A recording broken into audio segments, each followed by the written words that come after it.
Hello, my name is Matt Bird, and welcome to the PublishU podcast, where we explore the real life stories of authors from around the world. Today, we are talking to Paul Pavlou from Coventry in the United Kingdom, who has written a book, Journal of a Church Planter. Paul, you're very welcome. Hi, thanks for having me, Matt. It's great to be here. Now, I always love to get a new shirt for my podcast, particularly one that pops and makes people notice me. But I think you've got one up on me today. What's that you got round your neck? Well, this is what they call a dog collar, and it's part of a clerical shirt, what with being a priest. So it comes with the job, the uniform. Guys, the uniform with the job. Do people stop you in the street and say, "Hey, father"? No, they don't. I'm quite grateful for that, but but they do notice actually, and in our context, wearing the collar out and about actually it does get some attention, and so far it's been good attention. So it opens up conversations, which is really quite useful in this line of work. Yeah, absolutely. Often I say to authors on this interview, "So what is it you do for a living?" Whereas with you, I have no need to ask you what you do for a living. It's very clear.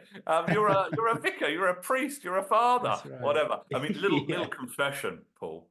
Once upon a time, I had a clerical shirt.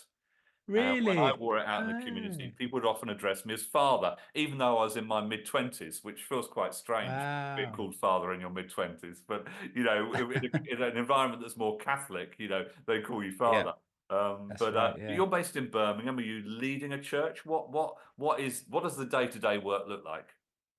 Yeah, so our church is in Coventry, and interestingly, the parent church, if you like, or grandparent church, is actually based in Birmingham, and a church was sent out from Birmingham to Coventry, a city centre church, and we've actually a small group of us were sent from that city centre church into another bit of Coventry here, which is known as a church plant, or more specifically, a graft, which is when you take one group of people and you join in with an existing group at an existing church to try and sort of boost life and boost activity Revitalize again it. in Yeah. that area. That's the word, yeah. Yeah, I mean, church planting sounds quite technical, but I always think about it as a little strawberry plant, and they send out Yeah. little runners, and then that little runner gets some roots, gets bedded in, and then the connection gets, severed, and then they're autonomous and operate on their own. So whenever I think Yeah. church planting, I always think strawberry plants. It helps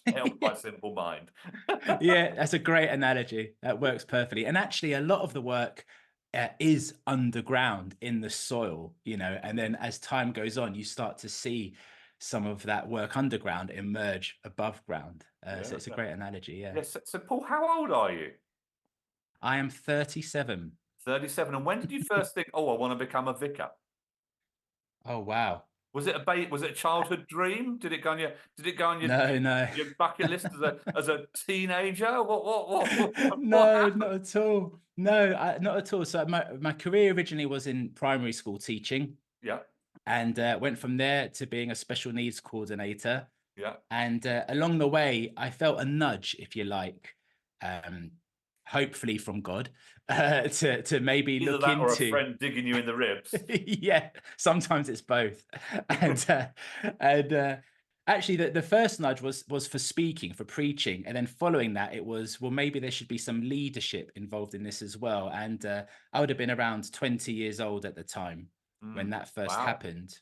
And my vicar at the time said, "Yeah, I could see that happening, but maybe go and get some more work-life experience." So over those years during teaching and that career, I was just working in schools, and then just kept kind of testing that nudge to see when the time was right. And Yeah, eventually it was. So we've been here 3 years. I had 3 years as an apprentice vicar, which in the Church of England you would call a curate. And then before that, there was 3 years of ordination training. So about 9 years ago, I probably wow, started. Mm. wow. And what does day-to-day life look like as a vicar? Do you spend all week in prayer and reading the Bible and preparing for Sunday's kind of announcements and preach, or is there anything else you do? Well, it's all those things, and extra. Ah, So there's prayer. I think it was the late Timothy Keller who said, being a church leader, is preaching, people, and prayer. And I think that's really correct. A portion of your time is with people, whether it's people in the church or out of the church, through various things that we run at church. A portion of it is prayer, and preaching is obviously a huge part of the job. I'd also add another P, if it's all right, I'd add projects, because there's a ton of operational things and strategy and oversight that comes with that in the job. So it's a very varied job. It's very difficult to get bored in this job. yes, absolutely. I can appreciate that. So, Paul, when did you first think, oh, I'm going to write a book, let alone I'm going to write a book about what I do? When did that idea first strike you? Or Well, I was it one of didn't. those nudges you talked about earlier? Yeah, it was. I never actually had the intention of starting to write a book, um, for this book at least. And it started when, in my curacy, so as an apprentice vicar, we were trying to church plant. We thought that would be what we were doing in that location, in that space. And actually, those attempts failed on numerous occasions. And as each one failed, I realized in hindsight, or through self-reflection, that I'd come up with a kind of discernment process, a way of thinking about how do I actually hear from God with what we're meant to be doing. And I wrote a very short piece on that. And from then, I just continued to kind of journal what was happening, because I found that reflective process quite useful just for my own sanity more than anything else. And that kind of the journaling kind of built, and I just started to unpack the journaling. And then as I did that, I kind of accumulated these series of journal entries that had been unpacked, maybe theologically, maybe just through therapy, just through my own thinking and conversations. And before I realized it, I thought, oh, I might have something here that could be useful for somebody else. And it kind of just snowballed, if you like. And Yeah. then I kind of retrofitted some of those journal entries, with a bit of reflection along the way. Yeah. So your motive really was what I call allowing your story to become someone else's guide. That's a nice phrase. Yeah, hopefully. Yeah. Yeah, So by yeah. telling your story as a church planting vicar, um, Mm. you know, by you telling your story, that helping other people who might be doing a similar thing or thinking about doing a similar thing. Yeah, certainly. And suppose because of the nature of how it originated, it's probably less about being a book on how to church plant, because there's loads of great books by far more experienced people than myself doing that. And it's probably a bit more insight into maybe the inner working of the plant. What could God be doing what's God doing in the person as they're doing the job. And it's Yes. probably an insight into that, which hopefully, yeah, as you say, will be, my hope would be that it's liberating for some people, maybe going through the highs and lows of the job, Yeah. um, and it's okay for them to be shaped and changed as they go through that process. Yeah. Yeah. Great. And so, what is your highest hope for the book, Paul? I think it would be, first and foremost, to equip and encourage emerging church leaders, specifically emerging church planters, Yeah. and also those who are perhaps in their first year of the job or running up to the job, to really help encourage them and equip them for some of the inner work that could take place as they do that. Mm, amazing. Yeah. And as we wrap up today, um, is there anything you'd love to say to people listening to this broadcast? Is there anything that you think this is the one thing that I want to take from my book and tell people? And I know you've got there's a long list of things in the book, but Yeah. what's your big takeaway that you'd love people to benefit from the book? I think um, one of the things would be um, even if the work or the job isn't what you think it would have been, or it isn't what you think it is, um, it's okay. And that even if it's hard, know that God is with you. And, you know, that makes all the difference, knowing that God is for you as you kind of travail the highs and lows of the work. And you're doing better than you think. It's encouraging.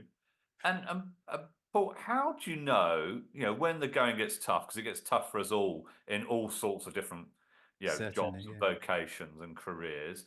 How do you know when the going gets tough? How do you know whether to keep going or take it as a sign you should perhaps give up? Oh, wow, that's a good question.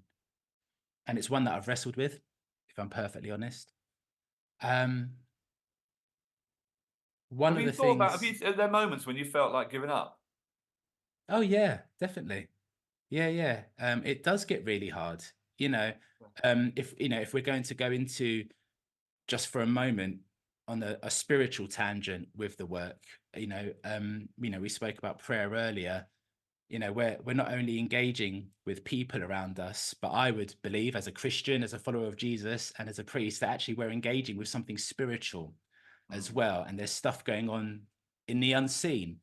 And so part of being able to get up again in those moments which are hard, I found pressing in deeper into prayer. So trying to making sure you stay connected to God throughout those times, and also staying connected to people yeah, so that you can have people work through perspective with you. And perspective has a huge role to play when it comes to those low points. Yeah. yeah, yeah. So back to my question, how do you know to take difficulty as a sign to do something else, try something else? And when do you take difficulty as a sign, well, you're doing the right thing, therefore you need to, it wouldn't be difficult if it wasn't the right thing, keep on going. I think time is a huge factor with that, not making knee jerk reactions when things Yeah, are difficult. So um, continue to wait it out is something, because quite often those things are seasonal. And if you can keep up healthy habits in the midst of those, mm, I've found you can actually wait it out until you come up to the next high point again. yeah. So keep Some, testing it, keep asking the question, and keep testing it yeah, whilst you push through it. yeah. Somebody once said to me, Paul, never leave a road in the dark that you entered onto in the light. Oh, that's a great quote. Yeah, I've always tried to follow that because, you know, yeah, yeah. Most months I feel like giving up at something or the other, um, but it's normally just because of discouragement and yeah, difficulty. It's not because I've seen something fresh and something new, and that's the way I should go. It's normally because yeah, of darkness and difficulty. So yeah, I've always tried to follow, you know, actually there are times when you need to give something up and step away from something. Um, but that those times are because you've seen something fresh or heard something fresh in terms of direction, not because yeah, it's just got dark and difficult. So I've tried to live by that little motto, you know, never leave a yeah. road in the dark that you entered onto into the light. I think that's really good. And also, I would say, remember yesterday's blessings as you go through those low points as well. So keep track of the small wins you've had along the way, because when you hit those low points, it's really easy to forget all of the wins that you've had along the way. Yeah, And yeah. and I think those moments of light that you speak about, Yeah. they're kind of dotted throughout. But when you're in a dark place, you Mm. kind of need somebody to shine the light in your face again, don't you? Yeah, yeah. And in those dark and difficult places, it feels quite overwhelming. Mm. I keep a little pair of shoes on my studio desk, and they're the pair of shoes my mum gave me that I learnt to walk in. And the toes are all scuffed, In fact, one of them has got a hole in the toe where I fell over so many times learning to walk that it actually made a hole in the end of the shoe. And when she first Yeah. gave them to me, I thought, oh, that's a shame.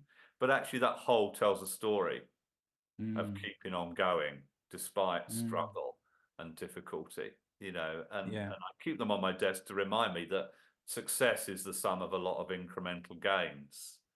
It's Mm, just when it's difficult, it's just making sure you take another step every day. And if you yeah. take 2 or 3 steps, so I think we're getting some good metaphors here about paths and steps Yeah. and so, thank you, Paul, No, for thank you. today, and thank you all for listening to the PublishU podcast, featuring the real life stories of authors from around the world. If you're interested in becoming an author like Paul, please do visit our website, www.publishu, the letter u.com, publishu.com. And if you enjoyed this broadcast, make sure you subscribe for more. Thank you so much for joining us, and goodbye for now.